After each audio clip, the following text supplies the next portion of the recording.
Hi, I don't know what happened in the previous clip, but all of a sudden everything got frozen. So this is clip two, continuing with basic vocabulary after the interests. We were just starting with alternatives, and I said that this is something that is often forgotten.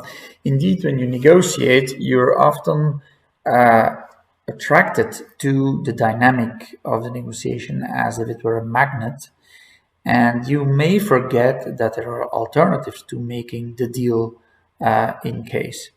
So the whole idea when you prepare for negotiation is to kind of step back a little bit, go to the balcony and see the scenery and see that the negotiation is on that particular deal is one possibility, and that you may have lots of other alternatives, and that the other side may also have lots of other alternatives. It's often interesting to brainstorm this with your client and to really think through, if we don't make this deal, what else could we do? But even frame it differently, not this deal is just one possibility. What else can we do? And so when you are negotiating about buying a used car or a bike or a house or even a company, it's interesting to see what are the alternatives. That is in deal making and dispute resolution. When you're in a conflict and you're negotiating with the other side, what are my alternatives to making a deal? Obviously, that's very often the litigation, and often people prefer that alternative, or lawyers prefer that alternative to a negotiation. That's obviously sad.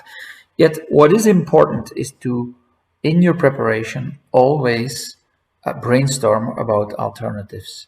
Um, Buying a house in this street, well, alternatives are buy a house in another street, in another city, buy an apartment, rent an apartment, uh, spend your time with friends, whatever, stay at your parents' house and commute, whatever. There can be lots of things that often feel a little bit crazy or out of your comfort zone. Yet the idea of a brainstorming is no evaluation. Don't say this is silly or this is great. No ownership if you're with more than one person, so you're not brainstorming with yourself. Don't say that's a great idea and then claim ownership. That was my idea. The best way to kind of explore um, unknown paths, explore creativity, is to create an atmosphere and a context where no one claims ownership and where no one is said to be a bit stupid or an idiot with silly ideas. When you brainstorm in law firm contexts and senior partners are present with juniors, this creates a lot of stress for the juniors, and very often they will want to score, they will want to impress the senior partner, and they will claim ownership.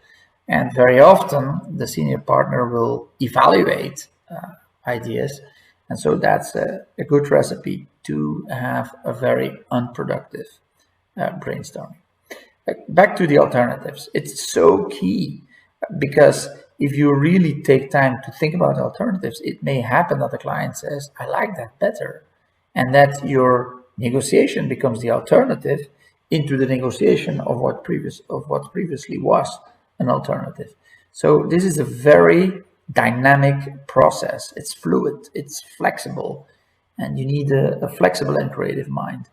I often call this the three parallel processes of a negotiation, where you have a focus on one main process, which is a negotiation about making a deal on that house or that company. The parallel process on your side, thinking about alternatives, and the parallel process on the other side, thinking about alternatives.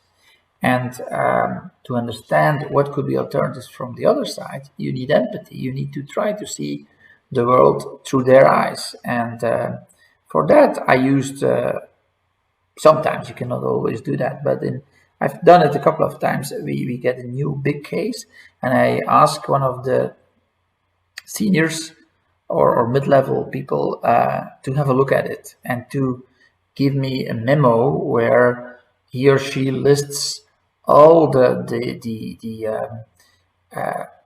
strong points of our case, all the alternatives we might consider, all the options. I try to ask them to really look at the case, also give the best legal arguments. So quite a lot of analysis.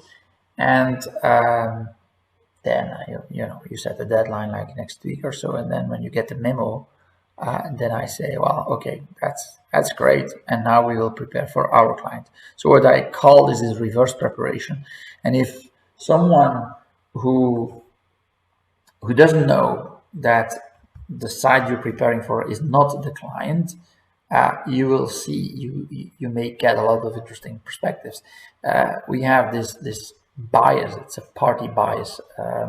As soon as you know that's my side, you start seeing arguments and elements and facts that are in the benefit of your side, and you start to ignore or blur things that might be in his disadvantage. So it's good to have that perspective. So also in thinking about alternatives.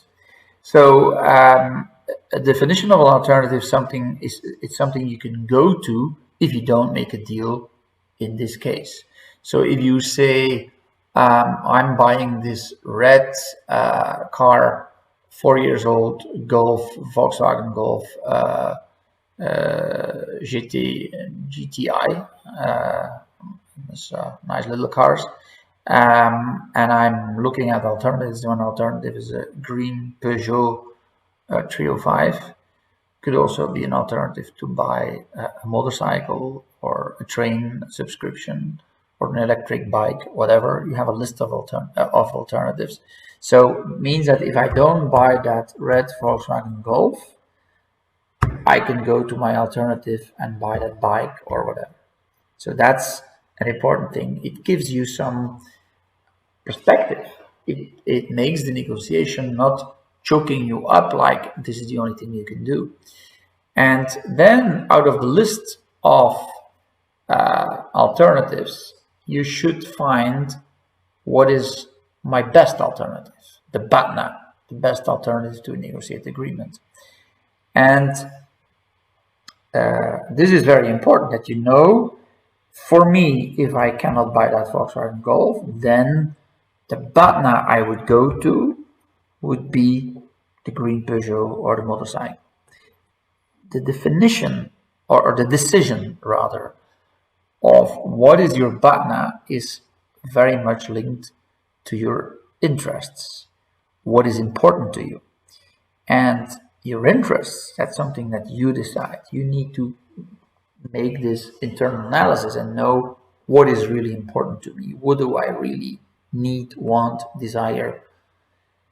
And so in listing all of your interests, it's also important to prioritize them, as I already said. And what I often ask clients in making prioritization of interests is awarding their gold, silver, and bronze medal. What is your Olympic podium of your Olympic stage of interests? And that would mean that if you are working on a deal and you find that the terms of the deal don't really serve well the Olympic interests, and when you look at the BATNA and you see that the BATNA serves the client's interests better, then it's clear that you should not make the deal, but go to your BATNA. And so,